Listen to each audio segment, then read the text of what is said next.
आज हम लोग वृंद के दोहे का बोधमूलक प्रश्न सॉल्व करेंगे। पहला है, दुष्ट की दुष्टता का क्या प्रभाव पड़ता है। तो इसका आंसर होगा, देखिए,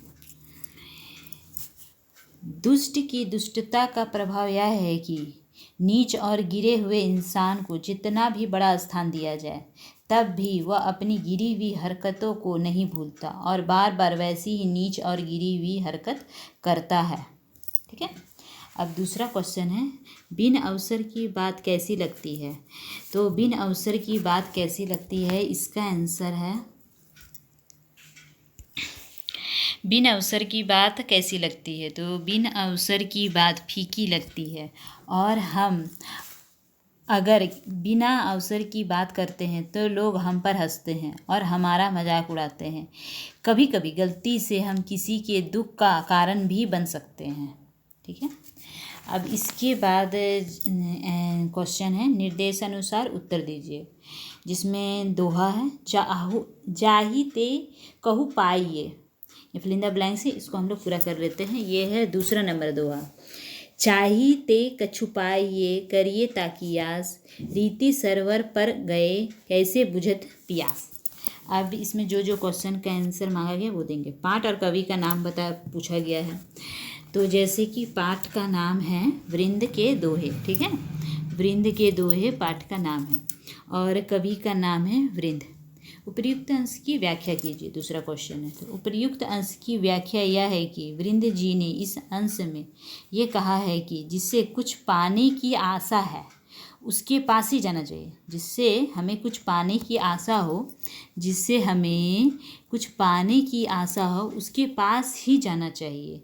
जैसे अगर हमें प्यास लगी है और हम अगर सूखे तालाब में जाएं तो हमारी प्यास नहीं बुझेगी। इसी के बारे में बता रहे हैं। तीसरा दोहा है, तीसरा यहाँ है, विद्या धनम उधम बिना डैश। अब इसको आप पूरा, ये है दोहा नंबर 4। तो इसमें है, विद्या धनम उधम बिना कहाँ जू पावे कौन, बिना डुलाए ना मिले जो पंखा की पौन।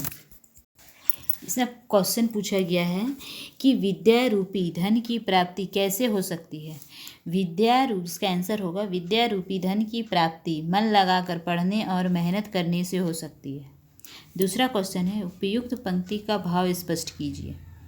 इसका आंसर है, इस पंक्ति में यह कहना चाहते हैं कवि कि विद्या ऐसी संपत्ति है, विद्या एक ऐसी संपत्ति है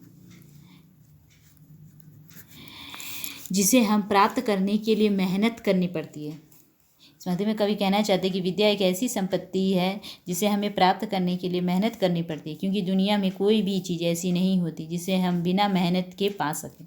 जैसे कि घर में पंखा रहने से हमें अपने आप हवा नहीं मिलती, हमें उसे घुमाना पड़ता है, मेहनत करनी पड़ती है, तब जाके हम उस पंखे की हवा को खा सकते हैं।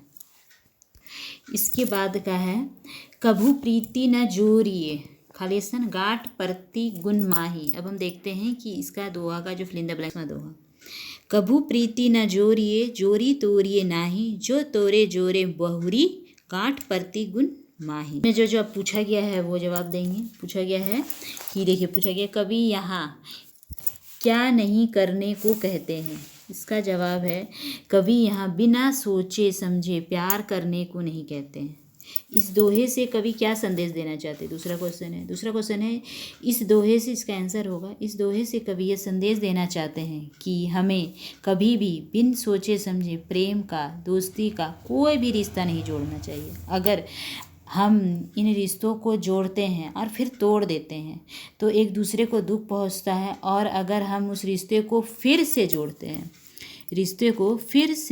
हैं तो उसमें गांठ पड़ जाती है। जैसे एक बार रस्सी टूट जाने पर उसे फिर से बांधने पर गांठ पड़ जाती है, वैसे रिश्ते में भी गांठ पड़ जाती है। इसलिए हमें बिना सोचे समझे कोई भी रिश्ता नहीं जोड़ना चाहिए।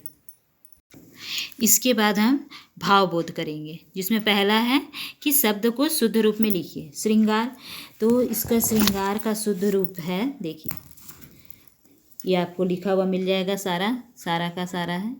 फिर इसके बाद पर्यायवाची है, निम्नलिखित शब्दों के पर्यायवाची शब्द जैसे अवसर, तो अवसर का है मौका, समय। सरोवर का है तालाब, पोखर। पवन का हवा, वायु। आग का है अग्नि, अनल, पावक, बहुत सारे इसके। शरीर का है बदन, देह। आपको वीडियो अच्छी लगे तो कमेंट करके ज़रूर कुछ बोलिएगा।